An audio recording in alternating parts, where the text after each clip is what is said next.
Hi, and welcome to the Logos Cloud webinar. We're so happy you joined us.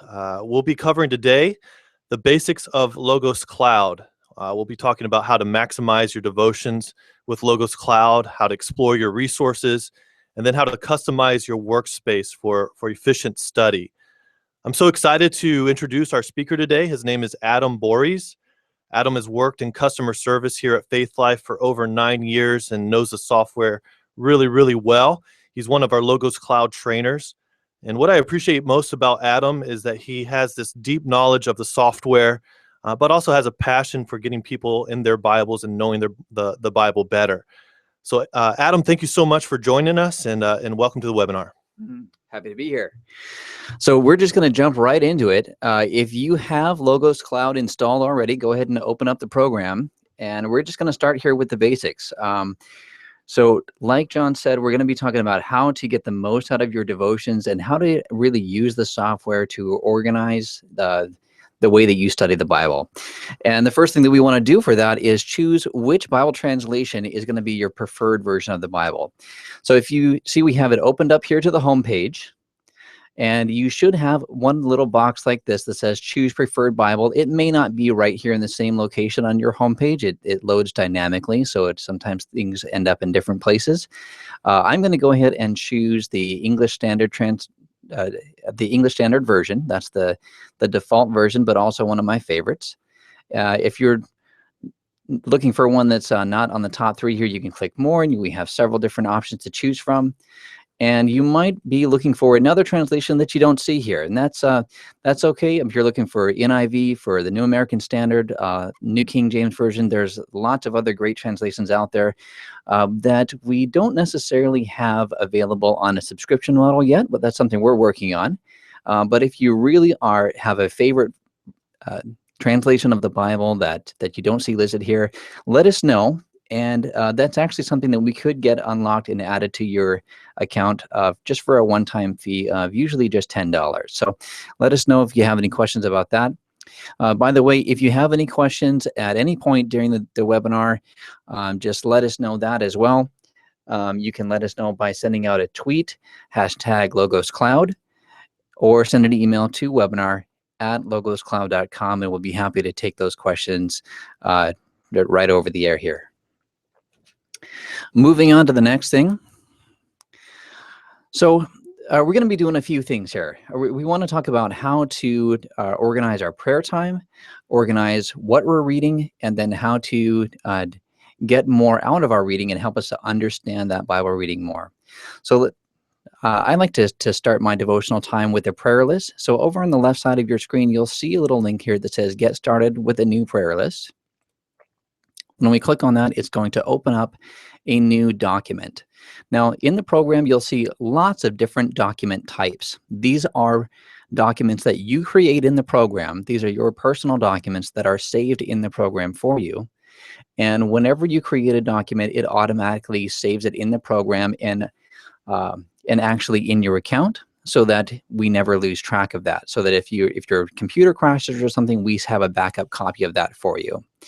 The first thing we want to do with a prayer list is we'll go ahead and give it a name. I'm just going to call this my personal prayer list. And then we're going to click on the name here to give this prayer item a name. Now, I've got twins coming in about 6 weeks. My wife and I are pregnant, so we have twin identical boys. We want to pray for their health. I'm going to give this item a tag of family. And you can see here that we can add in some notes here if you want a reminder of more information about what you're praying for here, or who asked you to pray for it. And then there's also a place here to answer it, so that you can mark this as this is something that the Lord has answered for us. Now, I want to pray for this item every day, but if you're entering a prayer item that you don't necessarily want to pray for every day, let's add in another one here. I've got an event coming up next week. I'll just call this event coming soon. And I don't necessarily want to pray for this every day. We'll say we'll pray for this every 3 days. And we want this to end on September 9th after the event is done. Okay, and you can just go on and add as many prayer items as you like and have them scheduled as often as you like as well. And what that does here is every time that rolls around, you can check this box to say that it's been done, and it even shows up right here on the home page. Let's see if we can hit F5 to refresh the home page here. And here we go, personal prayer list. Here's my events or my prayer items to pray for today. Okay, so after we're done with our prayer items for the day, of course, we would want to do our reading plan. So we're going to do a little prep work here. We're going to create a reading plan to kind of design out what we're going to be reading for the next several weeks. Now, there are several different reading plan options here. You can choose a predefined reading plan if you'd like to. There's lots of different topical readings that you can schedule out here. I'm going to cancel that. I'm going to choose to generate my own reading plan so that I can choose exactly what passages I want to read and how often I want to read it and when I want to finish. So we're going to choose in all passages here. Rather than reading the entire Bible in 1 year, which is the default, I want to set it to read just the book of Luke. I'm going to call this Luke's Gospel. We're going to enter our own range here and save that. I misspelled it, but that's okay. Okay, we can choose what breakpoints we want, either chapter or pericope.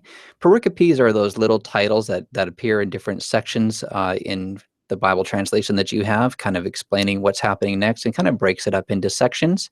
But I'm just going to leave that as default so that the program automatically chooses the best point to end each reading.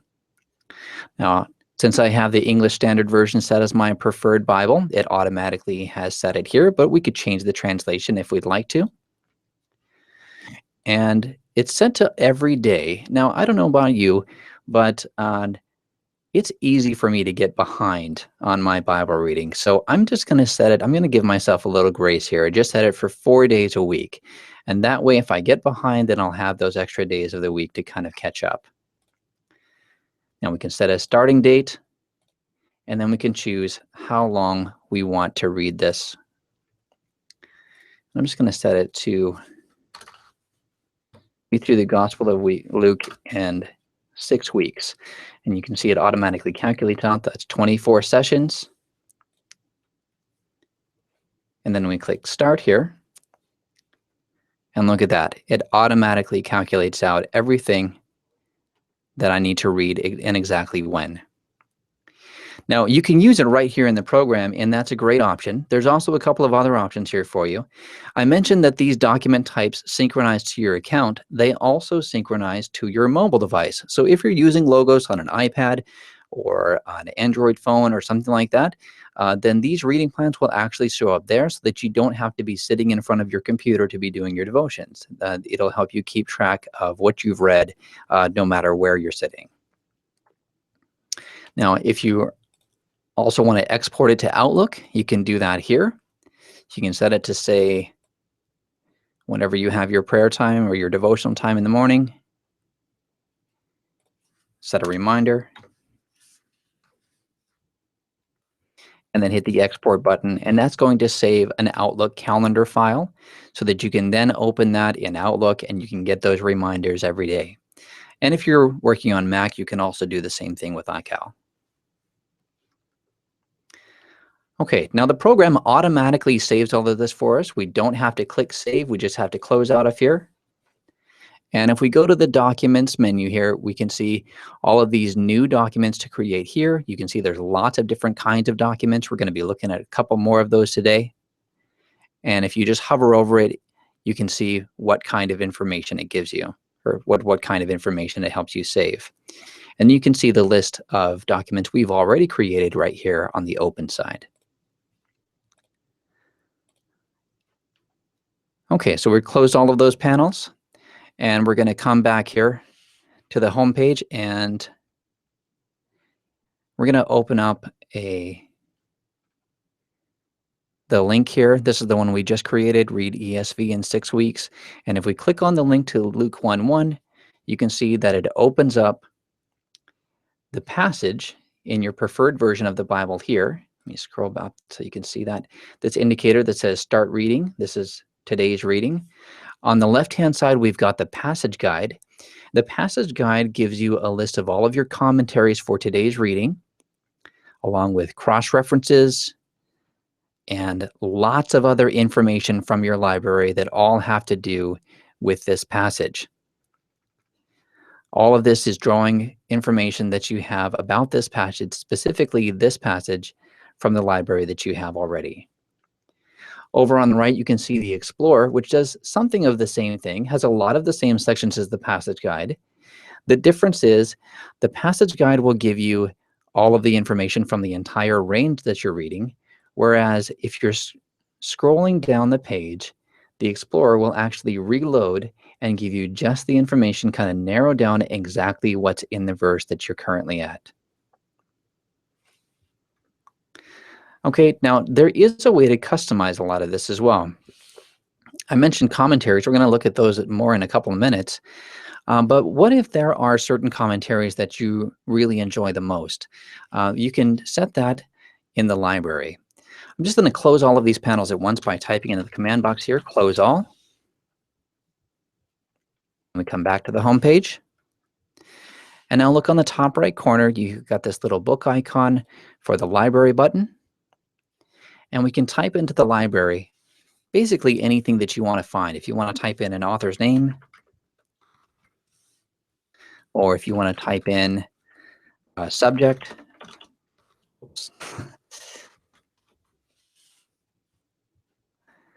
or in this case, I want to look for the Faith Life Study Bible.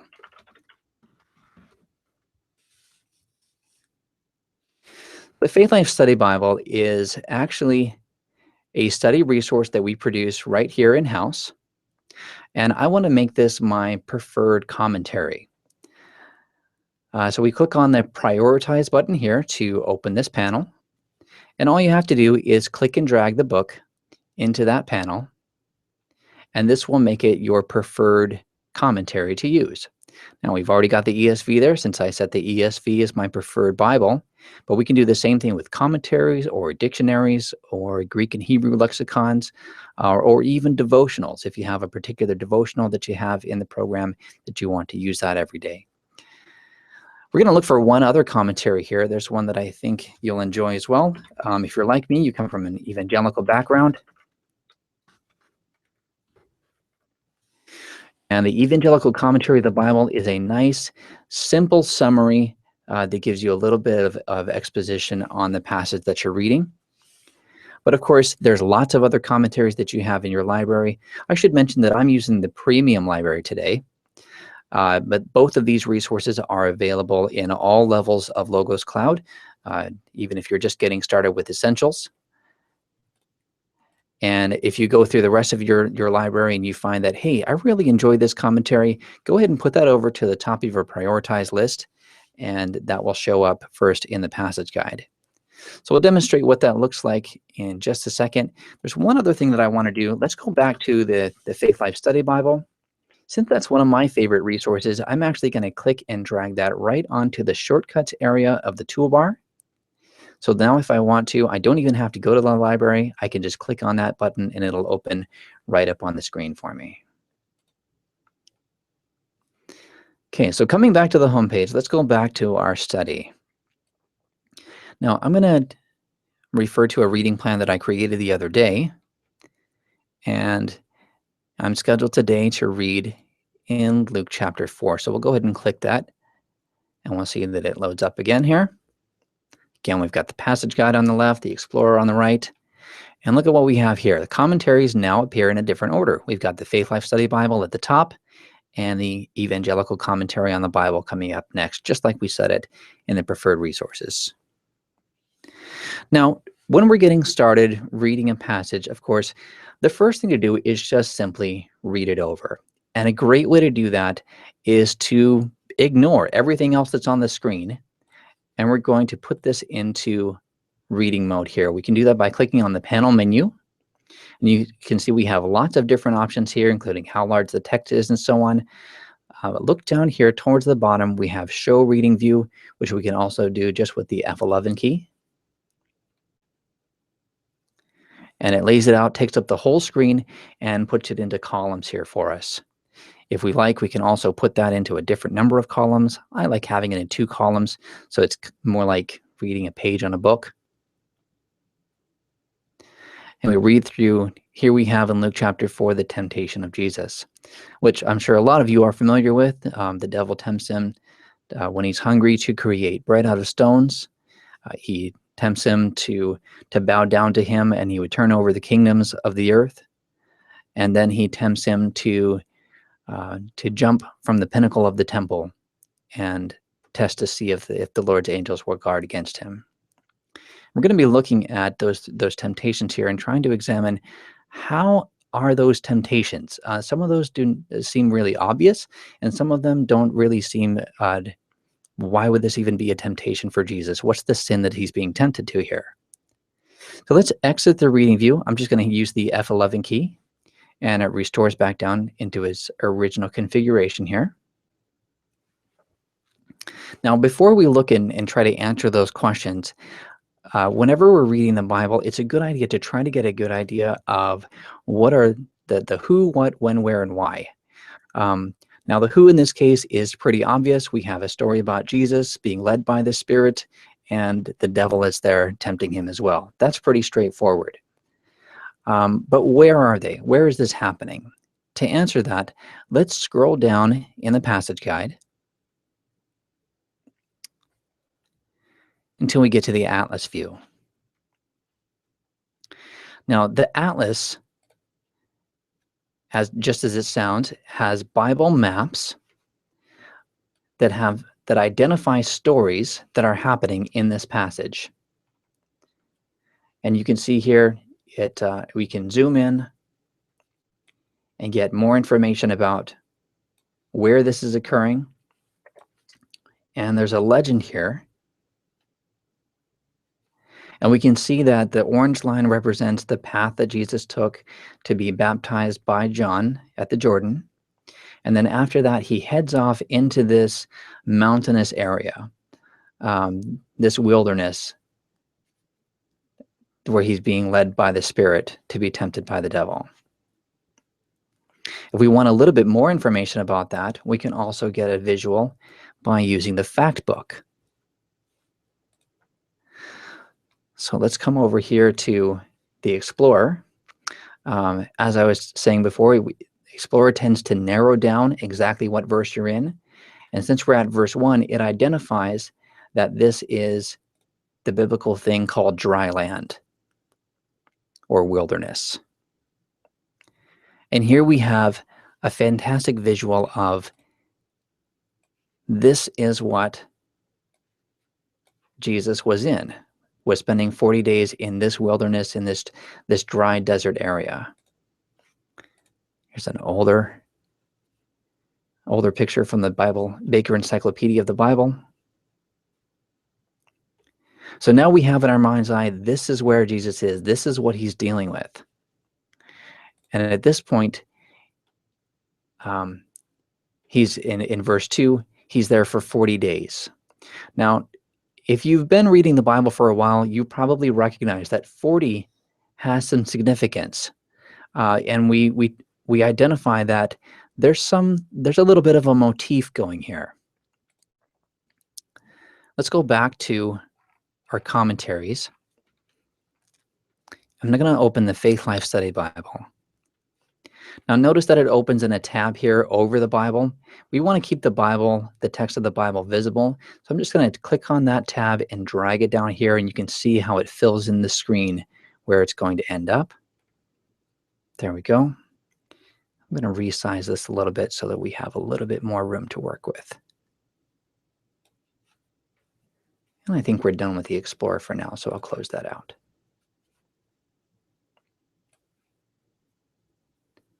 Okay. Now, we see in the Faith Life Study Bible, we've got a section here for chapter 4, verses 1 through 13. And most of these notes refer over to Matthew chapter 4, where we have a parallel account. So let's look over to click on the note here. And we can see where it expounds on this a little bit. It says, the temptations Jesus entered followed the same pattern as the Israelites' disobedience in the desert. The Israelites demanded bread, doubted the Lord's presence, and despaired of his help. And Jesus reverses all of these acts of faithlessness. So just like God led his people through the desert for 40 years, Jesus is in the desert for 40 days. Just like the Israelites demand bread, Jesus refuses bread, instead depending on the Lord, and so on. Let's look at a few other commentaries. We'll open up the Evangelical Bible Commentary.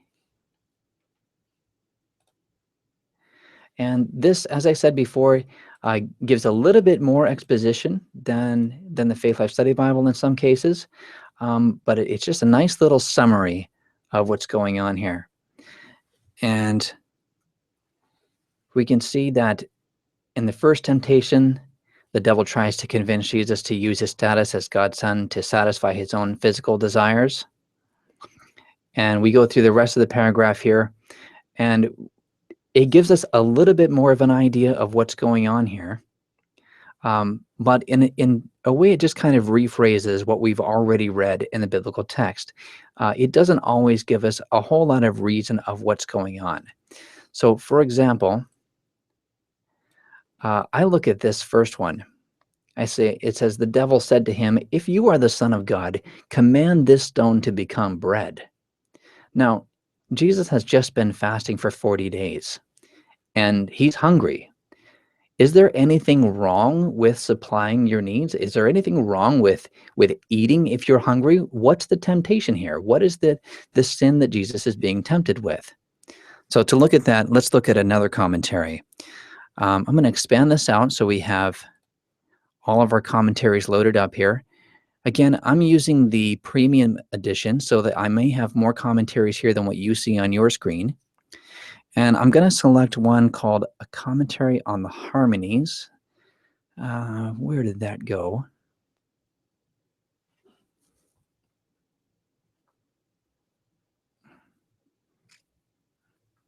Here it is. This one's by Calvin. So we have a bunch of different theologians and a bunch of different perspectives in the library here. You might find resources by John Calvin. You might find some by Wesley. You might find some by Clark. Lots of other theologians, so you can get a broad perspective of what's going on here. So in Calvin's commentary, he outlines a harmony showing how this is presented in all three of the different Gospels, the three synoptic Gospels. And this is a commentary that's available in Plus, so if you're using Essentials, you won't see this. But if we scroll down to, let's see, we're on verse 4.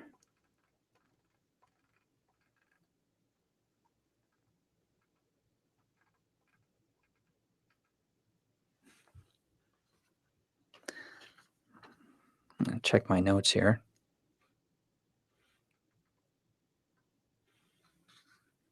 Here we go, verse 4. He says, the meaning of the words, therefore, is, when you see that you are forsaken by God, you are driven by necessity to attend to yourself. This is what Calvin is saying the devil is speaking to Jesus. You're left alone by God. You're out here by yourself. He isn't taking care of you, therefore take care of yourself. Provide then for yourself the food with which God does not supply you. Now, so the temptation here is not that eating is sinful, but that he is out there um, not to provide for himself, but to allow God to provide for him. And therefore, that's why he responds, "Man shall not live by bread alone." And we know from the Matthew quotation, but by every word that comes from the mouth of God. He is here to depend on God himself. Let's look at the next temptation. For the second temptation, the devil brings him up. It says the devil took him up, and in Matthew it says, to a mountain, and showed him all the kingdoms of the world in a moment of time, and said to him, "To you I will give all authority and glory, for it has been delivered to me, and I give it to whom I will. If you then will worship me, it will all be yours." Now, again, this is one that is a little obvious on the face. Like, obviously, we are not supposed to be worshiping the devil. But why is this a temptation for Jesus? What is he being tempted to do? Let's look at the pulpit commentary for this one. Pulpit commentary, and we're going to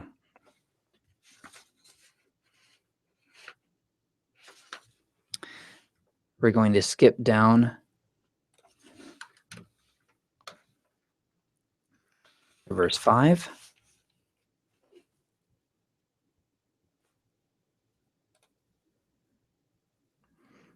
Okay, and then look at verse 7 here. Pulpit commentary is available in premium, and it's one of my favorite commentaries because it's so simple and yet profound. And he marks out here, quoting from a Dr. Morrison, "The arch tempter said, as it were, to Jesus, 'I am indeed the prince and God of this world. Its kingdoms and their glory are at my disposal. I could at once open thy way to the highest honors than a universal conqueror and a universal sovereign could desire.'" In other words, he's saying, these are mine to give you. Jesus is going to become the prince of the world in time. That is his destiny. That is his role. And the devil said, "I could save you the trouble. I could just give it all to you now. Or you can go your way. You can go God's way and go through the pain of suffering against at the hands of man and being crucified. And what are you going to get out of it except for this little thing that we call salvation?" That's where he says here, "Only abandon the wild chimera of putting down sin and making all men fanatical and holy. Fall in my way of things and let the morals of the world alone." So again, just saying, I'll make it easy for you. And again, Jesus says, I'm not going to do it your way. I'm going to do it the way. I'm not going to take anything that God has not given to me. Moving on to the last one here. The devil took Jesus to Jerusalem and set him on the pinnacle of the temple. Now, again, we want to pause here and talk about what is the setting. In the temple, we can right-click anywhere in the Bible, and we get all of this extra information that's embedded down into the text. We can see the text itself, just the letters T-E-M-P-L-E. We can see the reference that it comes from. We can see the Greek word that it comes from, that it was translated from. And this also is tagged especially as recognizing that this particular temple that's being referred to is Herod's temple.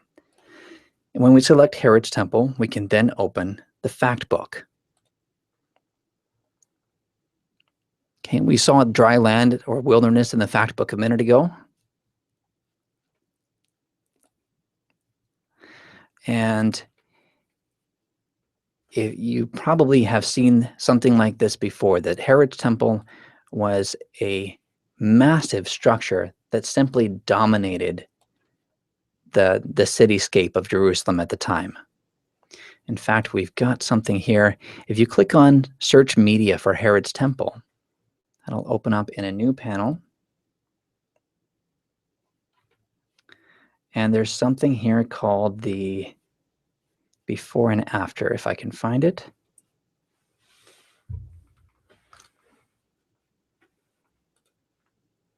This is an interactive resource that's in the library, and it shows a bunch of ancient sites, what they look like now and what they look like then.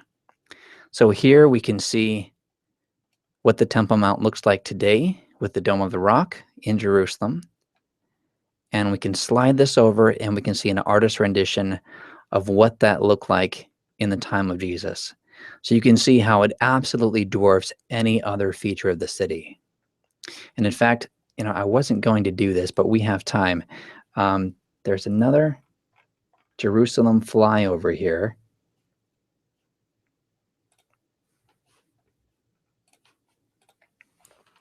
That'll actually load up in a web browser.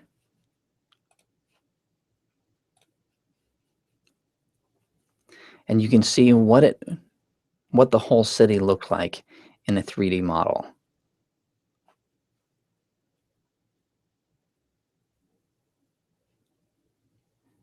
Looks like it's having a little trouble loading that right now.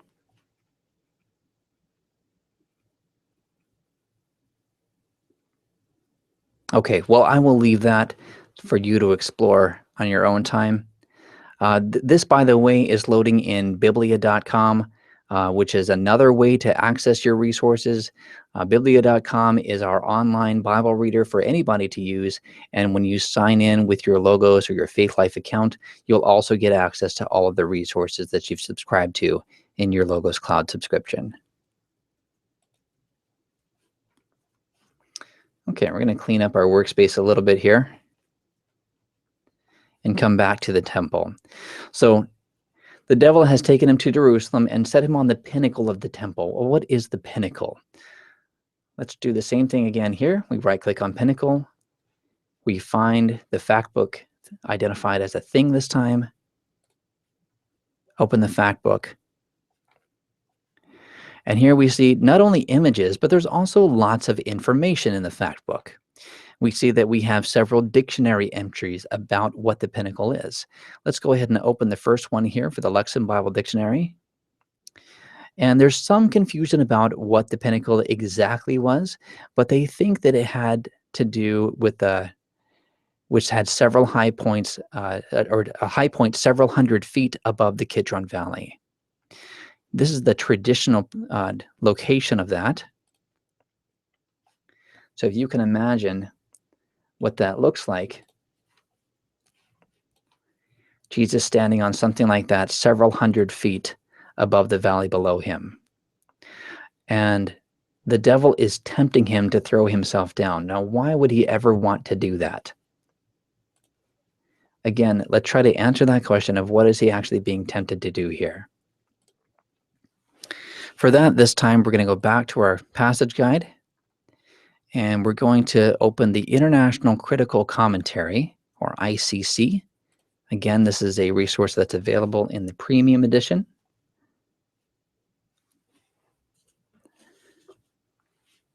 And we're going to skip down to verse 9.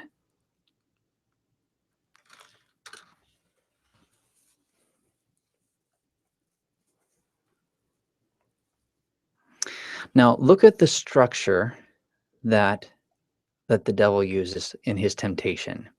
Again, he says, just like he did in the first temptation, if you are the Son of God, throw yourself down from here. But this time he uses scripture. He says, for it is written, he will command his angels concerning you to guard you, and on their hands they will bear you up, lest you strike your foot against a stone. Now, this is actual scripture that he's quoting. He's quoting from a psalm. And we can see here in the ESV, cross-references are automatically provided. And all we have to do is hover your mouse over that, and we can see what the reference is. When we click on that, it becomes an active reference where we can hover over that. And again, we can see exactly what that verse says. And we notice something right away here in verse 11. It says, "For he will command his angels concerning you to guard you in all your ways." And we notice that the devil omits that phrase, "in all your ways." And verse 12 seems to be word for word. Okay, so what significance does that have? If we scroll down to verse 10 here in the ICC, um, and now this is a little bit more of a technical commentary as well. You'll see some Greek here, but it is still useful even if you don't know how to read Greek, because you can kind of read around the Greek. I am not a technical scholar myself. I use the program to kind of get by in that area, but I find that commentaries like this often will shed some new light on something that I don't find anywhere else. So he suggests that omitting that phrase, "in all your ways," is in favor of the view that presumptuous rushing into danger is part of the temptation. To fling oneself down from a height is not going in one's ways, but out of them. In other words, yes, the Lord will protect you in your ways as you're going, but not if you intentionally put yourself into harm's way just for the express purpose to see what God is going to do.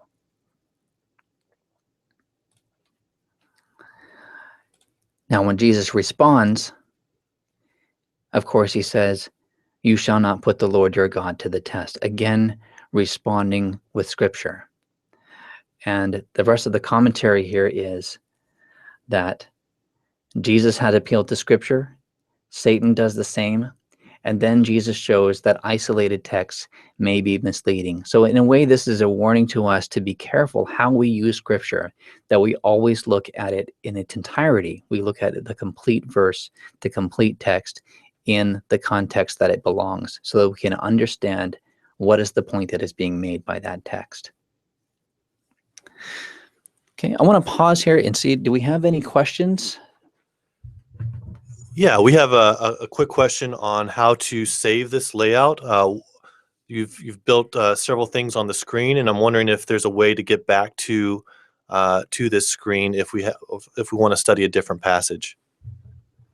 Okay, sure. Yeah, so we could save this layout. Maybe we're running a little short on time, but we're learning so much we want to come back to it later. The way that we would do that is simply by clicking on the Layouts menu on the top here. And you can see that the program automatically saves some snapshots of the windows that we have open as we're going along. And the one that we have now, we can click to give it a name. And I'm just going to call this a Luke 4 study. And as soon as we give it a name, it automatically saves that layout, so that even if we close everything out, we can come back to this layouts later, or the layouts menu rather, and click on the Luke 4 study layout to load up these windows exactly the way that we have it on the screen. Yeah, that's really helpful. Thank you, Adam. Another user is asking about how to study a Greek word. So say they don't have a background in Greek or Hebrew, and they know that Logos Cloud can help them understand the Bible in its original languages. Is there a way to run a word study or something on the original Greek, not necessarily just the English? Yeah, that's a great question, and honestly, one that really deserves its own webinar. But I'll do the best that I can to kind of answer that briefly here. So the Bibles that you have in Logos Cloud have what's called an interlinear embedded right into them, and you can open that with the interlinear button here. That opens a ribbon along the bottom of the text. And that exposes what is the original Greek word that was then translated into the word, in this case, temptation. And I'm not going to embarrass myself by trying to pronounce that, but you can see here that it even provides a transliteration so that we have an idea of what that word sounds like. We have the Strong's number, we have the morphology showing what form that word is, and we even have the sense of the word. And again, I believe sense is only available in the premium package, and above that I have here. Could be wrong about that, so John will correct me if I'm wrong. But the sense is important because a lot of times a Greek word, just like English words, can have lots of different meanings. So just for example, the word deposit in English could mean a hollowed out place, or it could mean a specific type of payment that you give, that you will, that temporary payment that you'll get back under certain circumstances. So there's very different meanings to that word, even though it's exactly the same word. So a lot of the times that Greek will have the same case. So in the sense means that somebody here in our one of our scholars has gone through the entire Bible and identified exactly what sense is this Greek word being used in this case. Now you can get even more information again with the right-click menu. And in the context menu here, you'll have several different options. You'll see manuscript, which is that's the way that that word appears exactly in that manuscript. You'll see the root. Now, I want to make a distinction here because some people will say Greek root word. They want to do a root word study, but that's a little bit of a misnomer. Root word actually means what is the etymology of this word? Where did it evolve from? Instead, what we want to do is the lemma. The lemma is the dictionary form of that word. And if we choose lemma, one of the options that we'll see here is Bible word study. And we can load that up here. We can see a quick definition of the word. We can see links to our lexicons for further information.